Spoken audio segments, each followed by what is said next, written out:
Blender is an open source project where its code is freely available to download and explore. The goal is to create a build environment and make some simple modifications to the code to add new matcap materials to the user interface. We are going to add 5 new custom materials to the code and build a new executable from that. Let's bring up the standard Blender 2.78 version to see what we intend to modify. Load any object, in this case I will load a vase shape.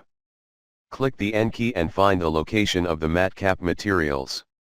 These are normal mapped bitmaps that are applied to all objects in the scene. By default, there are 24 different materials you can choose from. We are going to add 5 more custom materials to this GUI by changing the code in the appropriate locations after we have built a Visual Studio solution of Blender. This tutorial will show you how to download Blender's source code and its third-party dependencies and build, compile, and create an executable from it using Visual Studio 2017. Let's go to the BlenderWiki page to get the instructions for doing this. We need to install 4 tools first: Tortoise SVN, Git for Windows, CMake and Visual Studio 2017, choosing the C and C++ components. This tutorial assumes the listener can do this on their own. We continue with the following steps. I will choose the Tortoise SVN to download and install at this location. This tool is nicely integrated into Windows Explorer. Next we should install Visual Studio 2017 and include the C and C++ components. This is found at this location. We choose the free community version for this example. Next let us download the Git for Windows. Git allows us to check out code from the GitHub Blender repository. Finally we need to install CMake. Throughout the code, make list.txt files determine all the relationships of the code. Blender's main source code is on GitHub, so we check out the code from the Blender repository. Let us create a folder for our source code at the root of our drive and call it blender-git. Blender's third-party dependencies are obtained by checking out code using Subversion or SVN. Once we have these 2 directories, we will use CMake to build a Visual Studio 2017 solution project. All these steps will take some time to do, so we will pause this video at appropriate places. The blender-git folder will eventually contain 2 subdirectories, Blender and lib. Blender will have the main source code from GitHub and lib will contain the third-party code downloaded using Tortoise SVN. Navigate into the folder blender-git. Next clone the code from the GitHub Blender repository as shown. After this is complete, we have a few more commands as shown in the documentation to get the remaining code.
Next we check out the third-party code that Blender uses using Tortoise SVN. You do this by MB3 clicking on the Blender-Git folder and choosing SVN checkout menu option in Windows Explorer. The URL of repository must be set as shown in video. We will be pulling the WIN64VC14 code which will be appropriate for Visual Studio 2017. The checkout directory needs to be modified to add the lib folder to the path as shown. Leave all the other default options. This checkout may take as long as 20 minutes or more. We will come back when it is done. In some cases the checkout may not complete successfully, either because of traffic on the internet or for some other reason. Just repeat the step until it works.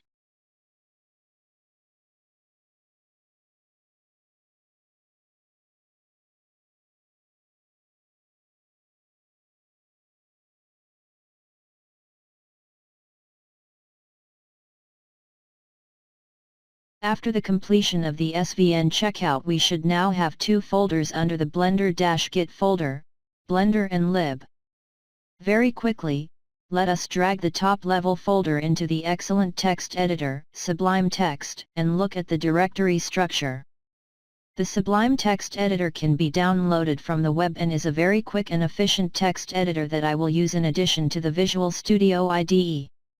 If you open up the Blender directory, you will see some key top-level directories such as Intern, Extern, Release and Source.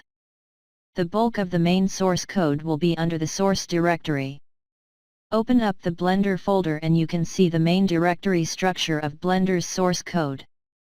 As you drill down into the various folders, you can almost guess the code that is associated with the Blender program interface and functions. Each directory has a CMake lists.txt file which defines all its C or C++ files it contains and dependencies on other folders. During the building of the Visual Studio solution, the make process scans these files and builds a logical structure for the Visual Studio projects. If you look at the code in the file drawObject.c, you will see this as being the main code that draws the Blender objects in the 3D view. This is a very large file and contains the OpenGL function calls to draw the various objects. In a later video we will add breakpoints in the code and step through the code to see how it is done. In addition to the source directory, there is the intern and extern directories. We won't be using these two directories for our example. All of the required changes will be in the source folder. Finally, let us look into the release folder in Windows Explorer. In order to add our own matcap buttons and bitmaps, we need to see if we can find these files in the folders. Notice we found where these files are under Blender Release Data Files Matcap. There are 24 files which are the texture files used for the matcap material in the program.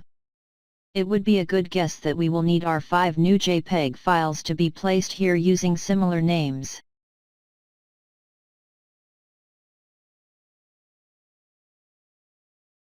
An easy way to create variations on a particular matcap is to bring one of them into Photoshop and create an adjustment layer to modify the color by either using color balance, hue and saturation, or channel mixer. Here I will use a channel mixer adjustment layer and move the green slider to the right to get a more yellow tinge and move the red slider to the left to reduce the redness in the center.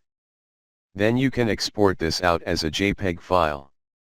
You can also make completely new matcap materials of your own. Blender takes these texture files and maps the colors to the normals of the object to give the effect of dynamic lighting without actual lighting or complex functions. Its main purpose is to make sculpting easier to visualize when adding bumps or valleys to a mesh. Let's make sure the 5 new JPEGs are copied to the Blender Release Data Files Matcaps folder. It would be nice if that was all you had to do to make these new materials appear in the Blender UI. However, these particular materials are hard-coded in the source code, so we need to search the code for where we can make the appropriate changes. We are ready to create a build environment for Visual Studio. We will use the CMake utility for this. Make sure that the path to CMake is in the system path environment variable. We will be using the GUI version of CMake for this operation. Locate the CMake GUI executable and launch it. There is location that has to be entered for the source files, that will be the top-level Blender directory just below the Blender-Git folder. Click the Browse Source button to locate that. For the output location, where to build the binaries, a good path may be parallel to the Blender directory and lib directory. You can name it anything, but we can call this directory solution. Click on the Configure button and you will be prompted with the generator for this project. Choose Visual Studio 15 2017 WIN64 from the drop-down menu. Use the default native compilers, the default option. Then click on the Finish button. This operation will take a minute or so and will be done when you see the configuration variables in red. Then click on the Generate button. Once this is done, you will now have a Visual Studio solution file in Blender-Git solution folder. Launch this file in Visual Studio 2017 to bring up the IDE with all of its logical folders.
Let's bring up our Blender solution again. Just launch Visual Studio 2017 and pick the recent solution we created. The Solution Explorer panel on the left side will show a logical structure of the code. Notice it is not exactly the same as the directory structure we looked at earlier in Sublime Text. However, the organization of the code is very similar.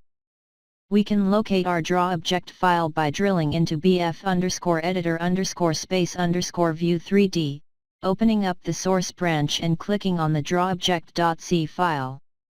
The source code appears on the right and we can drill into a particular function by opening the drawObject.c branch looking for draw_object_matcap_check. Notice that this function is referring to the icon_matcap_24 symbol, so this may be a clue what to search for when we try to locate the code we need to change to add our 5 new matcap JPEGs. We now know that at least one file we need to change will be drawObject.c. There will be 2 steps to build and compile and create the correct binary files for a running Blender application. First, we build the solution by going to the main menu and invoking build solution. This may take as long as 20 minutes or more. This step will create a debug executable, since we have debug selected in the top toolbar, but will not copy all the dependent DLL files that are needed to run the program. Also, it will not create the 2.78 folder which is required to run the program correctly. This will be done when we do the build install step after the initial build solution.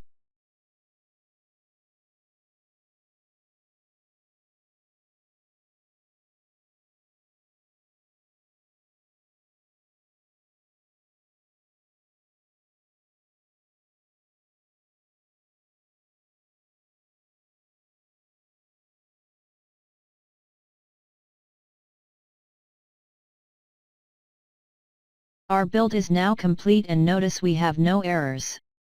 140 projects succeeded with no failures. If we now look at the output directory where the executable was created, we can see a blender.exe file. This is in the path directory blender-git solution bin debug. If we try to run this executable, it will fail since we don't have the necessary DLL files and supporting directories yet. Our final step in building is to select Install from the Solution Explorer and from the main menu select Build Install. This will copy the remaining files and directories for Blender to run as an application.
Congratulations, we have now a working Blender development environment using Visual Studio 2017 on Windows. So, to summarize here, we checked out some code from GitHub, and this is where the main Blender source code is. We put it under this directory called blender-git.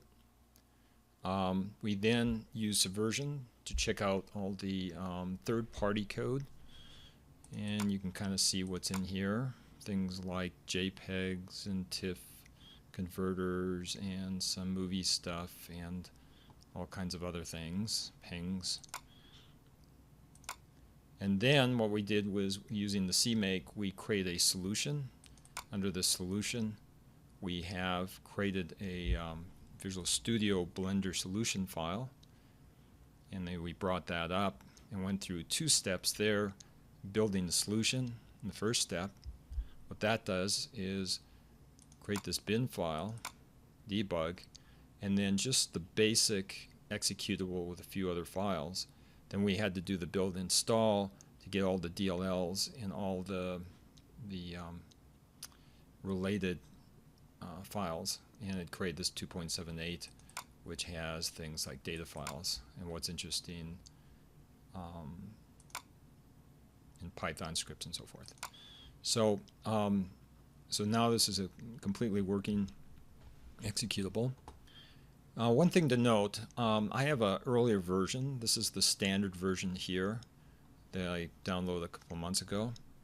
If I just compare a couple things between this and the newly executed one,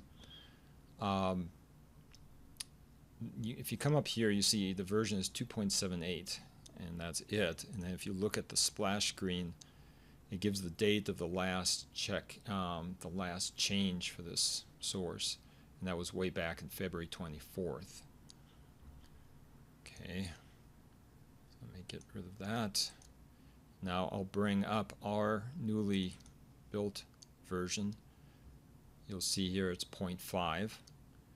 And then if we go to the splash screen, since I downloaded the source a couple days ago, using the the Git, it's July 8th, so you can see that change. So we can tell that we're actually using a new. Now what I want to do is really quickly just show how you can attach this running thing to the debugger. So let me just bring in our vase, and then we've got this thing.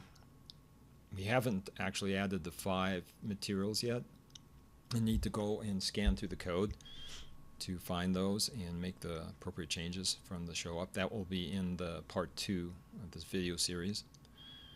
But let me turn this off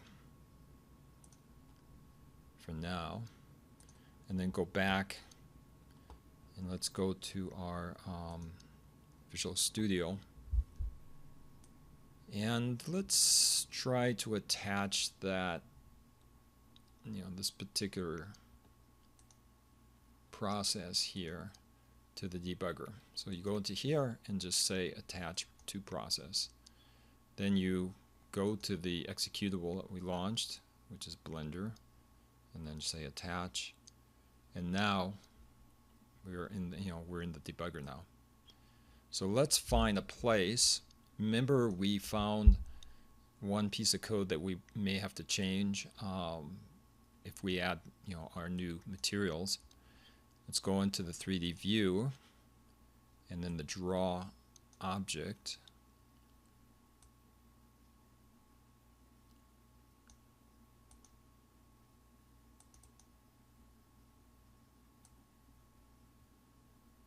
Oh, yeah.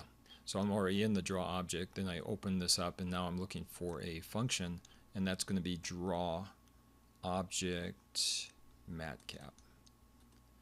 So this is the one that we know that we're going to have to change. This icon is a symbol for the, these are the symbols for the 24 textures that we're using, the JPEGs. And we're probably going to have to change this to 29 because we're adding 5 new ones. But let's set a breakpoint right here, and then just kind of rotate the scene. We shouldn't expect anything to happen, so nothing has happened. But we should hit that code if we turn this on, and immediately we pop into the debugger, and we've hit this statement. So that's as easy as it gets to be able to start. Now you can go through and look at the call stack and get an idea.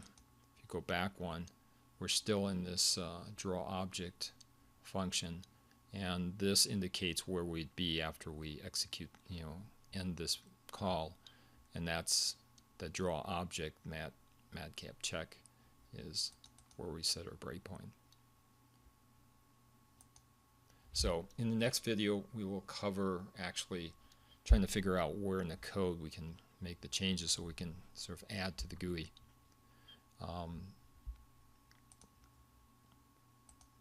If we want to continue, we can use, if we can go up here and see there's a continue as an F5 function. Now we'll continue on, and now we're back to our. So debugging is very useful in trying to figure out how the code works, and we'll do a lot of this in subsequent videos in trying to decipher all this OpenGL and GLSL code stuff. But I hope this helps a lot. I find this is the most straightforward way of getting all of this stuff working.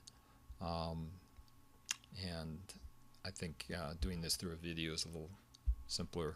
You make one wrong step and then you get these errors, and it's sort of hard to figure out. So I think that's it for this. And in the next video again, we will try to add those 5 new materials.